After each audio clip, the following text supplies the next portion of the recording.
लोकतंत्र पर हमला करने वाली ताकतों को धूल चटाई है।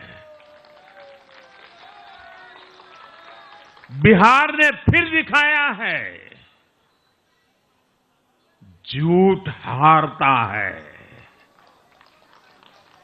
जनविश्वास जीतता है। बिहार ने डंके की चोट पर कह दिया है, जमानत पर चल रहे लोगों का जनता साथ नहीं देगी।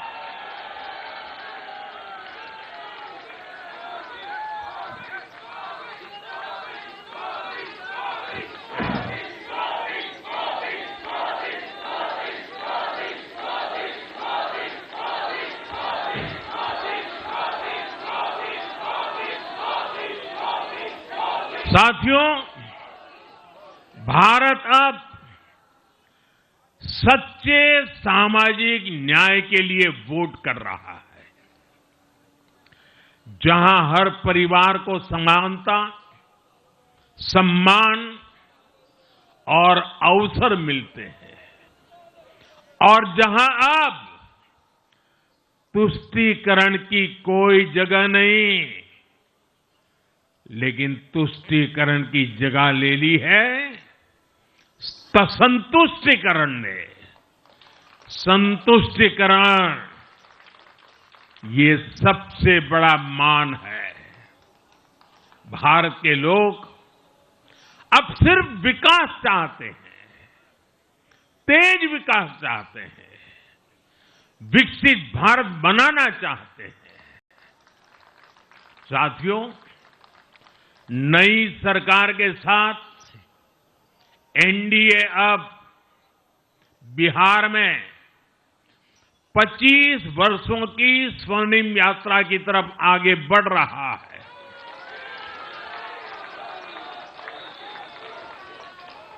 बिहार ने ये सुनिश्चित किया है, बिहार की महान भूमि पर फिर कभी जंगल राज की वापसी नहीं होने वाली है।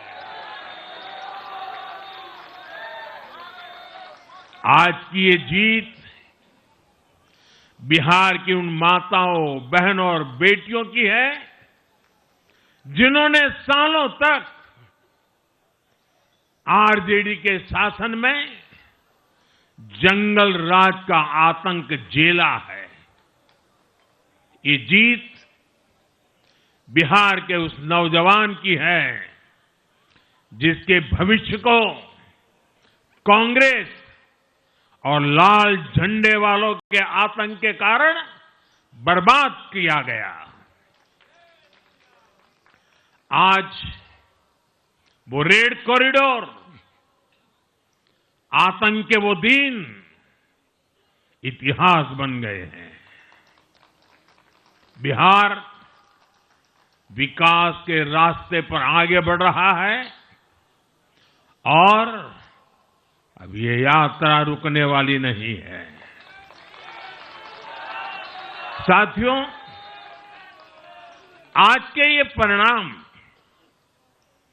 उन विकास विरोधियों को भी बिहार का जवाब है, जो कहते थे और बेशर्मी से कहते थे कि बिहार को एक्सप्रेसवे और हाईवे नहीं चाहिए, जो कहते थे बिहार को इंडस्ट्री नहीं चाहिए, जो कहते थे कि बिहार में ट्रेन, एयरपोर्ट की क्या जरूरत है।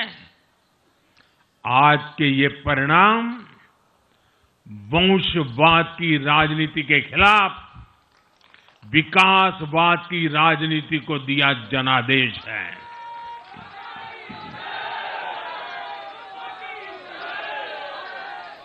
साथियों, भारत के विकास में बिहार के लोगों की बहुत बड़ी भूमिका रही है, लेकिन जिन लोगों ने दशकों तक देश पर शासन किया, उन लोगों ने हमेशा बिहार की एक झूठी छवि बनाई।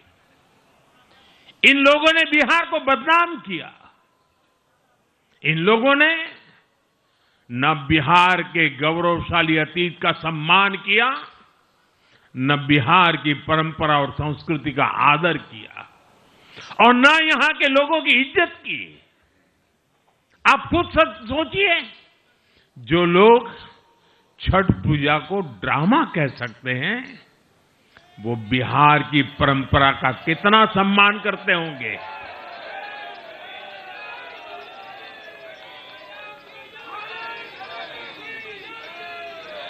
और इनकी हेकड़ी देखिए। साथियों, छठी मैया से कांग्रेस आरजेडी ने आज तक माफी नहीं मांगी, और बिहार के लोग ये कभी नहीं भूलेंगे। साथियों, बिहार की आन बान शान, ये हमारी प्राथमिकता है।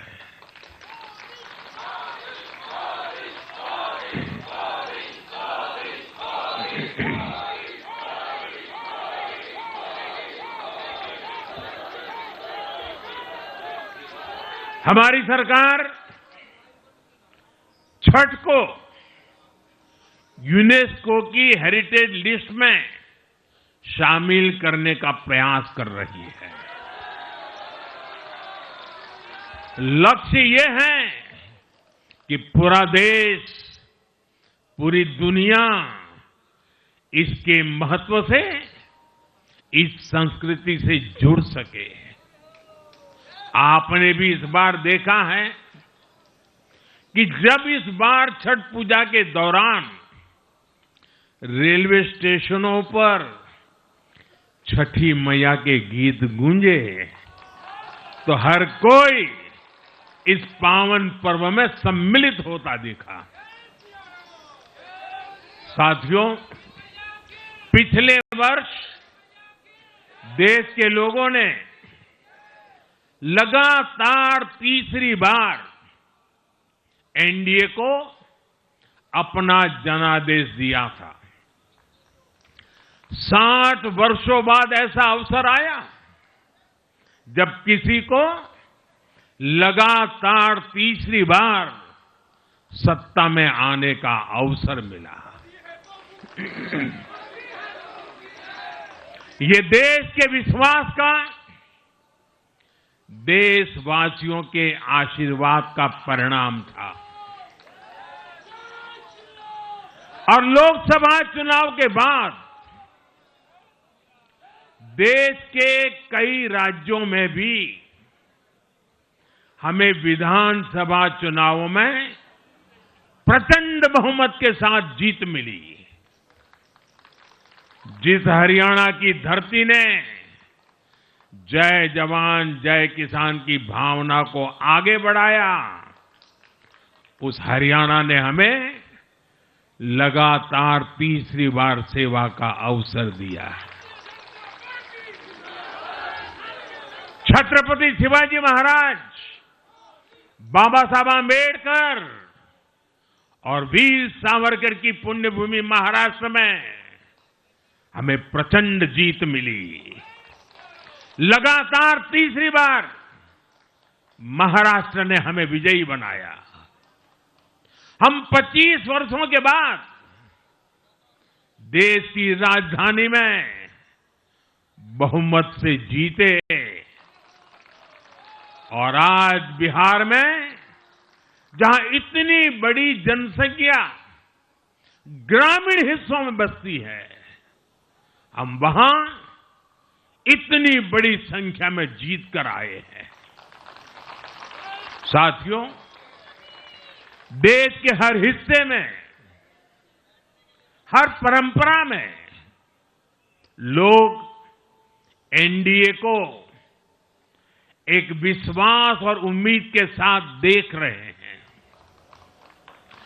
देश के महानगरों से देश के ग्रामीण इलाकों तक, देश के फाइनेंशियल सेंटर से टियर 2 और टियर 3 शहरों तक देश की नारी शक्ति से देश के फर्स्ट टाइम वोटर्स तक हर वर्ग, हर जाति, हर समुदाय, हर क्षेत्र ने एनडीए को अपना विश्वास, अपना आशीर्वाद दिया है और लगातार अपना आशीर्वाद दे रहे हैं।